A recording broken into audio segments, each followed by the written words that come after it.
Welcome to The Voice of Retail. I'm Michael LeBlanc, your host.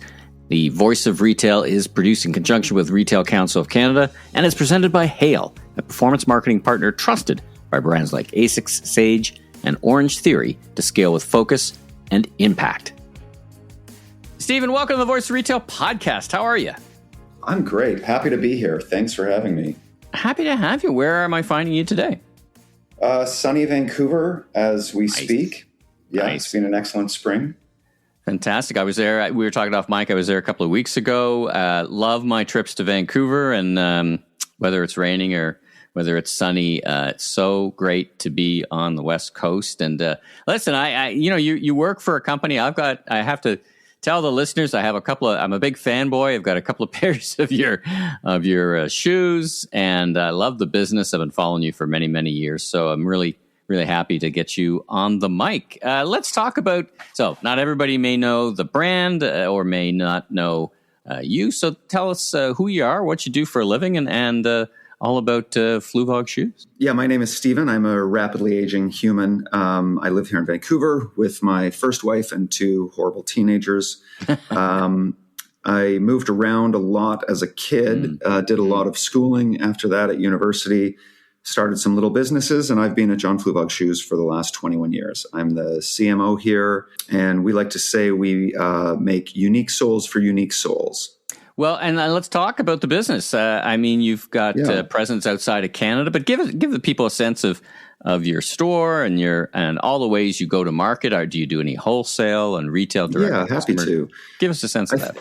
I think, the business is 56 years old. As John has said in the past, be careful what you start doing because you may do it for the rest of your life. He and a friend worked at Shepherd's Shoes here in Vancouver, and then they went off on their own. And then 10 years later, John bought his friend out of the business. That was Peter Fox. He went to New York to work on bridal shoes. John changed the name to John Fluevog Shoes, and then the rest is a wonderful, exciting roller coaster of emotion and footwear. I think at the moment, we have 20 stores in North America and Canada and the US, so split pretty close evenly across each side of the border. We don't do wholesale as it stands now, and I'm guessing here, but that might be the last 6 or 7 years that we haven't been doing wholesale. We've definitely experimented with it in the past at different times and in different ways. Like honestly, just lots of. When you're at a place for 2 decades, and when the business is 56 years old, you've kind of experienced every different version of each one of these things. So wholesale is no different. We've tried lots of different ways to do wholesale, but anyway, at the moment, the only place you can get Fluevog shoes is from a Fluevog store or at Fluevog.com. And give the people a sense of the footwear themselves. Yeah. I mean, there's an animating principle behind them all. They're a unique, special design. They're not for everybody, but for those who love them, they love them a lot. I have an original pair of swirl boots and walk in peace, and I've had them resold a couple of times. I wish I could do the same thing for myself some days, but yeah, you can, and you've come to the right place. We can save you, Michael. And a shout out to your people. I got them resold at distillery. I took them to Distillery District, and they just did one. Like it was just the natural rubber had worn down, but they were turned into a pair of brand new boots. So your people there do such wonderful work. But try to give people a sense. I'll put a visual in the pod and they can go check out your website. But what are the animating principles behind the design that makes your shoes different and unique? Yeah, I want to get to that. I also want to just finish that part about Fluevog that's probably valuable to listeners who haven't heard of us, just to kind of finish that up. We've been around for a long time, but we consider ourselves we're a medium-sized design and retail company. So we only sell Fluevogs in our stores and online. And we design those shoes from scratch. We make them in various small family-run factories around the world. We add new styles and SKUs at a rapid pace every season. The other thing too that's worth noting, and now we can get into the footwear itself, is in some of these cases there'll be styles that we make 200 pairs of total, sometimes even less, sometimes more, of course, if they're really popular and they carry over and we want to extend their life. But that means that one thing we've said in the past too is if you're in Chicago, there's one pair of this shoe in your size in Chicago. That's it. If you like it, you need to go grab it now because there's so few of them. And that's really kind of been how we've operated the whole time, and it makes life difficult. That's like if I put the tech phrase on it, that's more like a feature than a bug, right? Yeah. Yes. I mean, like, honestly, don't get me wrong. We had a window about 15 years ago, and we put it in all the stores backwards, and it said "making mistakes since 1970." Like, we definitely kind of handcuff ourselves in a number of ways, but it's just, it's kind of who we are. We want these things to exist, and sometimes they're going to sell well, and sometimes they're not. But it's more about the process and the creativity being out there in the world sometimes. Now, getting to your other question, the stores themselves are very unique, and the people in them are unique. And you mentioned this before, but like, so much of that love affair with Fluevog comes down to Fluvogologists in the stores and in head office here. And you can just feel it when you walk into those stores, or at least that's the feedback I always get. And that's how I feel when I walk into stores. In terms of the product, John has never been trend focused. I think, admittedly, there are certain things that you have to sprinkle, the zeitgeist of the time into the product, of course. Sure. But for the most part, we try to get inspired by the things around us, and we try to create unique products out there. I mean, one thing that I think is that we benefit from is we've been doing this for so long. One thing I think, if a company tried to be John Fluevog's today, they would really struggle to just come out of the gate in 2026 and have a viable business there. I think that we're known for that creativity.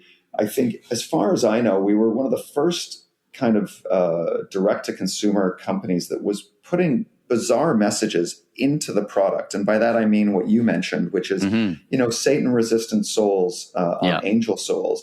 And we're talking like 35 years ago, and you're putting these messages on these shoes that are not traditionally business beneficial. What do they call those again? I mean, I'm sorry, it's funny. Like, I've been here for so long that a lot of the traditional business language is kind of lost on us here sometimes, because we really do kind of walk to a different beat. But yeah, there's nothing on the shoes that talks about the genuine call out benefits that you'd see on a cereal box.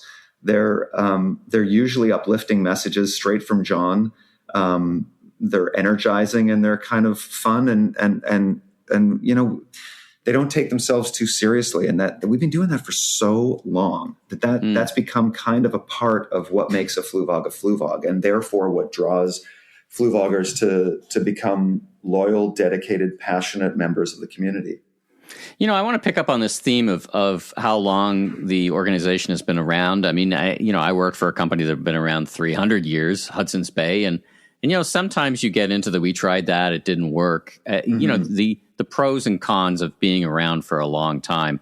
How do you think of that as a marketer? It's like, we don't want to get stuck in the past, but at the same time, you want to honor the heritage and what, the brand is really a big part of that you've been around. You've got a nice long perspective about, community and the people who buy your product and the people you aspire to buy your product. So how do you trade those off, and how do you think about that? Yeah, I mean, I think you're talking about the heritage, and when you mention the Bay, I think this is difficult because there are periods of time when heritage and stability are really popular and profitable, and then there are other times where it's not. I think it's a really tough balance, right? Like, I mean, we're proud of the fact that our shoes are well made, they're comfortable, and they're made by humans. And we like to showcase that. And if we lean too heavily into that, you're going to have a store that's covered in touch points of materials and videos of craftsmanship and things like that. We really value that, and we do showcase that. But at the same time, we've got this brand that is built on being weird and obscure and not for everyone.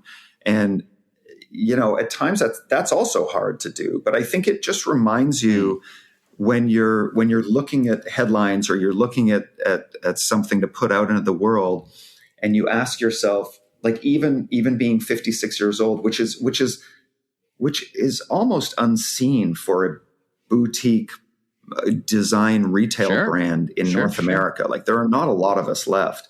And so when you're looking at what you're going to put out there in the world, like for us focusing on being unique and different and not for everyone, we have to ask ourselves that question every time. So in a way, the consistent dedication to the weirdness stops us from leaning too heavy into the history. Does that make sense? Good Lord, I hope it does. It does. And it actually is a nice segue into my next question, which is, and I just got off the phone with somebody from Gartner, one of these technical folks who were talking about AI chatbots as a channel for retailers and all this stuff. And I'm trying to get a sense for, as everyone's using AI to do everything in their lives a little bit more, like shopping, like, and it's served up through these, I'm looking for a great pair of shoes for a night out. And, they would push what everybody else sees, but yet you're iconoclastic and individual. How do you work within that? Or maybe it's a superpower for you.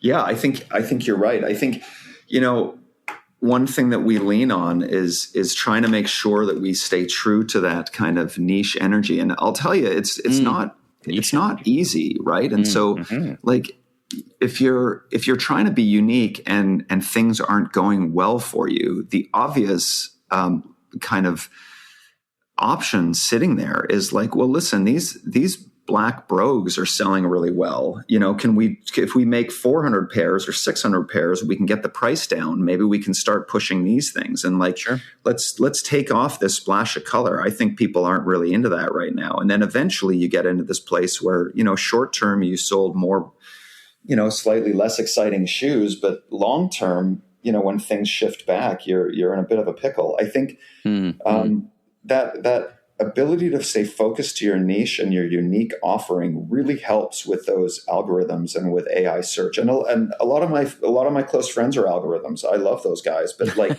we have to remember that they're built around human behavior and what attracts humans, right? So it's consistency.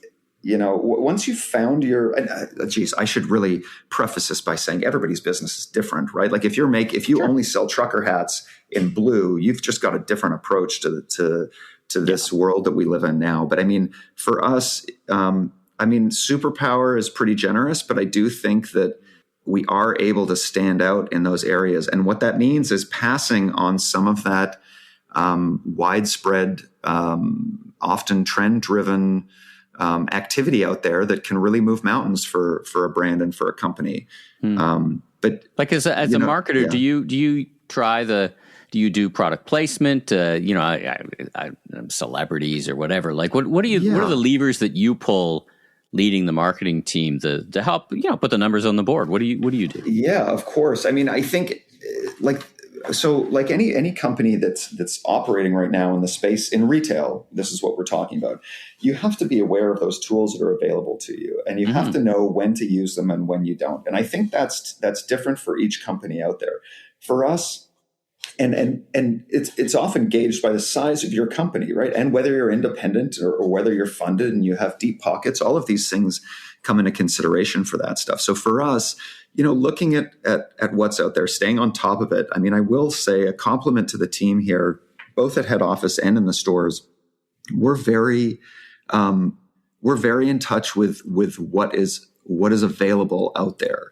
And I think one thing that I've learned over, especially the last 10 years, is as the barriers to entry for tools have dropped and everybody of every size is able to use some version of the tools out there, we have to be careful not to look at a competitor in the same space who's maybe 10 times our size and say, these guys are doing this and having success. Let's jump on that quickly. And then looking over here and seeing this other industry has these, like there's almost too many options out there for brands. Yeah, interesting. All sizes. Tyranny of choice, right, I think they've called it before, right? Yes, exactly, right? And I think you really have to be wise and you have to make educated decisions about what you're able to accomplish with the team that you have, what you're able to try and fail at. That's a really key one as well, without putting the business at risk. And then what kind of benefits you can expect. I mean, I'll go back to NFTs. NFTs was a massive, massive trend. And, agencies started within 6 months of those things getting popular, trying to help other brands like build in NFTs into their offerings. We had meetings with people about how to like include NFTs with the purchase of a particular Fluevog. And I'll say we had some pretty fun ideas, but you know, you have to really decide when is the right time to use these things and when it isn't. Yeah. So, I mean, I just think it's a complicated world out there. Learning what is available to you and whether or not it really should be applicable to the way that you run your business is really, really key. But the pressures can be really high. Yeah, I mean, so far at Fluevog, I feel like we've really managed that. We've made some mistakes along the way, but they haven't really who hasn't, right? been too hard. Yeah, totally. I mean, this is school of thought. If you're not making mistakes, you're not trying hard enough. I think you could take that to a illogical, I'm going to bid for eBay kind of place. Yes, totally. Because I think the thing that gets washed over there is like these have to be measured potential mistakes, right? Like, I mean. Right. Like I'm just thinking of the ones that we've made that we've just like sailed right through, no problem. But then, you know, like for example, if you went into that NFT thing and you promised people, you know, 10 years of this or 20 years of this with this NFT and you can trade it and people are prospecting around these NFTs and now you're in it. Yeah. You're just like, good Lord. And then nobody likes NFTs and they plummet in value. Now you still have to honor all of those things. So you have to be really careful, I think. Yeah, I mean, it's such a balancing act. What have you tied yourself to? What kind of totally? Have you tied yourself to an anvil or a rocket ship? Right? Yeah, I mean, sometimes you don't know. And it's funny because we're talking about stores. I mean, retail locations are no different, right? If you're a company that has, or if you're a company or a restaurant or a retail operation, and you have 4 locations, and you're thinking about going into another market that may be international with a 5th location, like you really have to make sure you're getting that right, or that you will survive if you get it wrong. You know, and not for the podcast, I was in Amsterdam and visited your store. I thought it was in a great location, but it just didn't work out, I guess, for you guys, right? Oh, my gosh. It's so painful. That store was so beautiful. And we got pictures sent from people all the time, and the staff were perfect in it. It just, you know, COVID, we opened that right before COVID. Yeah. The timing was bad. And, you know, we definitely underestimated the I guess, what would you say? Just the costs of operating in a different market. And so we're talking about Amsterdam, we're talking about the Netherlands, and then we're talking about our estimates of what web sales would be there. I was just talking to somebody in LA last week about the how that came about. You know, like we were looking at European web sales were great. You know, why don't we open up a distribution center there? Sure. And then we looked at the cost of doing that, and we're like, well, you know, this is pretty close to the cost of a store. We should have a storefront too, because that's our best form of advertising. But anyway, a little painful. I remember when I walked into the store and your associate was sitting on the floor, cross-legged with a customer, and there had to be like 15 boxes of shoes open. Around them, like in a circle, right? And you know, I just smiled. They looked at me and I waved, and you know, I'm just, you know, they'll take care of you later. I said, no, I'm just looking. I'm just, you know. Nice to see Fluevog. I got to tell you, it's and you know, this is important in terms of kind of building that community and that understanding. Is that is not an uncommon sight, that there'll be a Fluevogologist sitting on the floor, cross-legged, 15 boxes with 2 people on the couch having a wonderful conversation.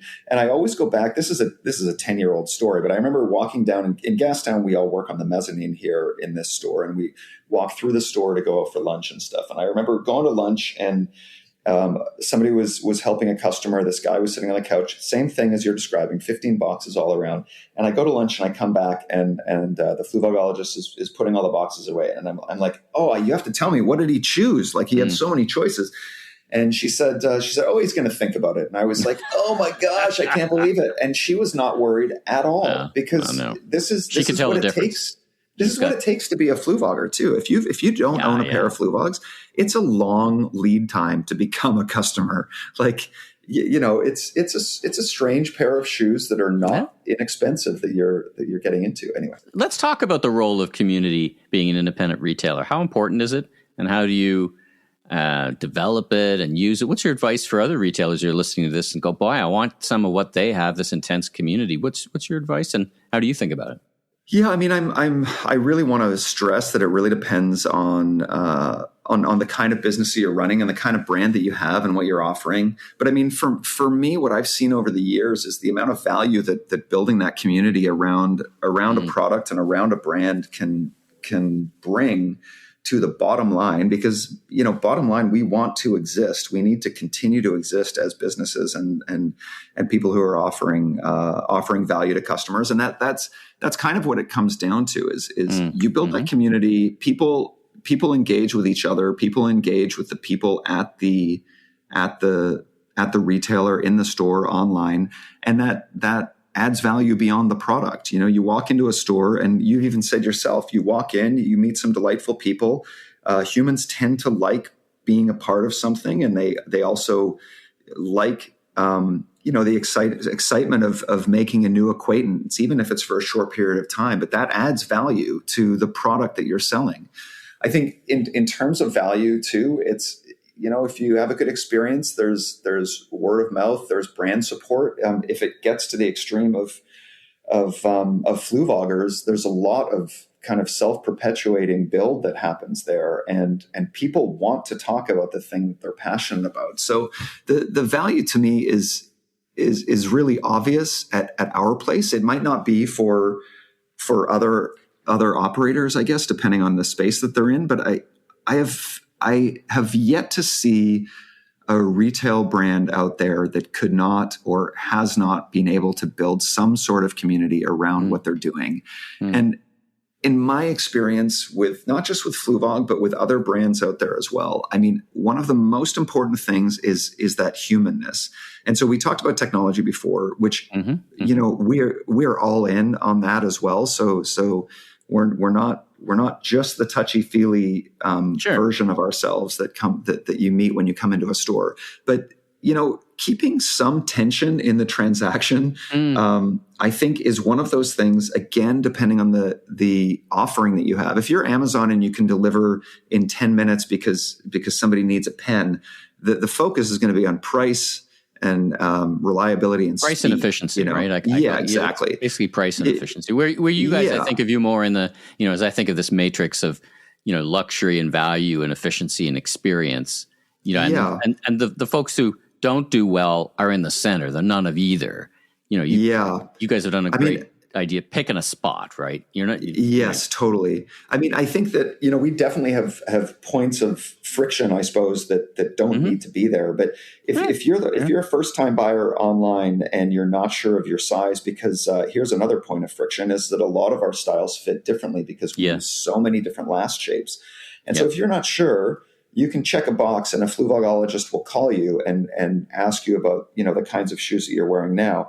Now, this reduces our return rate massively. I can't remember the numbers, and I'm sorry for that, but I know that we're less than a third of what industry return rate is. And a lot of that is due to the fact that there's a loyal awareness. So those purchasers know, those Fluvogers know exactly what size they are in the shoes that they're buying. And then there's also this other level of service that helps people find that exact size. And also, needless to say, or it should be needless, that interaction on the phone is another human touch point, right? So yes, we're talking about sizes when we're trying to reduce returns.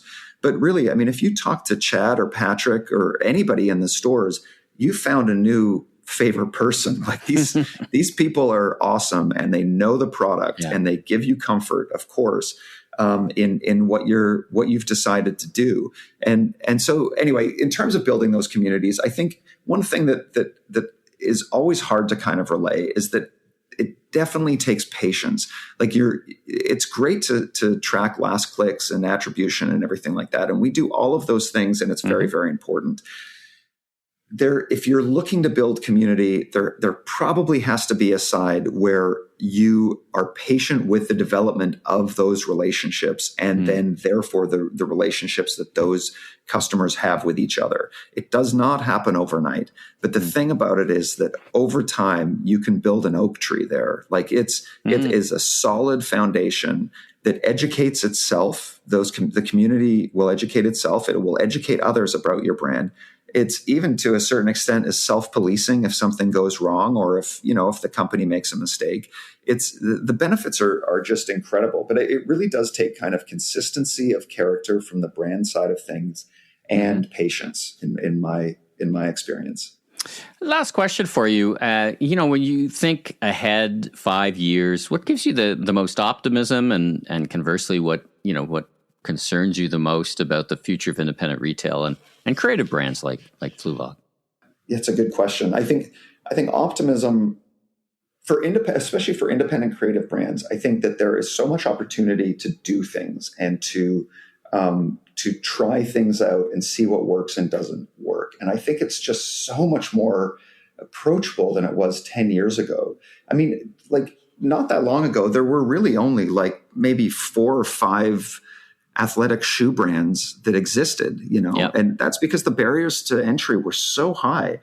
And I mean, now I'm thinking of Tracksmith, like some of these guys have their own, they have 3, 4, I don't know enough about those guys, but basically if you're a running brand, you can also have your own running shoe. Mm-hmm. You can have your own range of running shoes. And that just was not possible back in the day. Mm-hmm. And so if you're a small independent creative retailer or designer or any of these things, you just have so much in front of you that you can try, and so many ways to connect with the customer. So you can move quickly and really cause a ruckus. That is very exciting.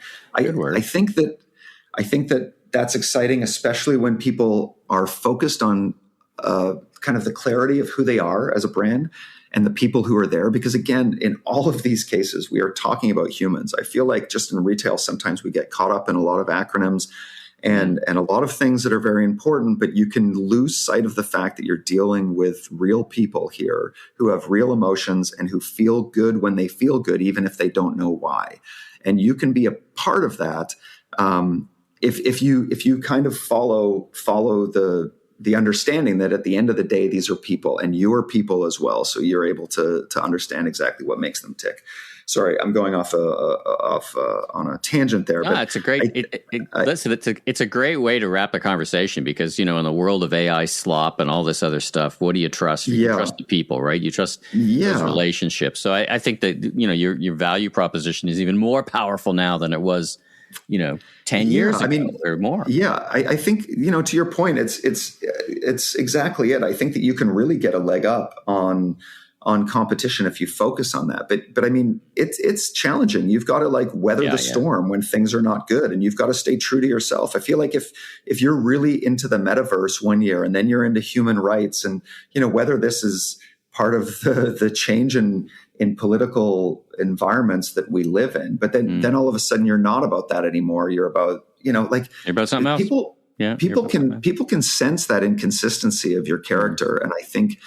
As long as you weather the storm and you try to play within the boundaries of who you've decided your character and your culture is, then you can really go a long way. I think you asked about what is concerning is I think that focusing, we've never had more of an ability to see the results of changes immediately. So being able to see short-term growth or failings. You can see them in seconds, right? Or in some cases in real time. I think that one thing that I would be concerned about in the future is retailers getting so caught up in that ability to make changes immediately and then see them that day and then make another change the next day. I feel like that sometimes can be so titillating that we can lose sight of the long-term growth, because the truth is we are where we are today because we have this consistent history of being the kind of brand that we are, standing up for the people that we want to stand up for, and celebrating uniqueness and individuality. And that's not the kind of thing that you can track, make a change today and then see the results tomorrow and then throw it into your balance sheet. You have to just be doing that all the time. So one of my concerns would be getting overwhelmed by the kind of quick Frenetic. It feels frenetic sometimes, right? You just jump on and react, and if you're not reacting, you're falling behind, and oh my goodness, and yeah. You can get caught up into it for sure. And I guess that's sure. It's a good way to wrap the discussion. This sweet spot between being a modern retailer, using the best tools that are at your disposal to make your customers and the business model work, but getting too caught up in the pace of it, right? And this artificial construct, I feel sometimes that that there's an urgency which is real, but sometimes it gets pretty frenetic, particularly when you're lots of voices around you that are like, oh, you're behind or you're ahead or you're sideways or whatever, right? So, hey, if people want to get in touch with you and connect and just make a connection, are you a LinkedIn person? What's the best way to get in touch? Yeah, I'm a LinkedIn person. So please feel free. I love connecting with new people and building new relationships, which will surprise your listeners based on the last half hour of conversation. Well, Stephen, thanks so much for joining me on the Voice of Retail podcast. Real treat to get the insight behind the brand that I love so much and that have a lot of respect for. So thanks for joining me on the pod. Oh, man, thanks for having me. I'm so excited to be here. Thanks for tuning into this episode of The Voice of Retail. If you haven't already, follow on your favorite podcast platform so new episodes will land automatically each week. And be sure and check out my other retail industry media properties, the Remarkable Retail Podcast with Steve Dennis and the Global E-Commerce Leaders Podcast. I'm your host, Michael LeBlanc, Senior Retail Advisor, Keynote Speaker. If you want more content or chat, follow me on LinkedIn. Safe travels, everyone.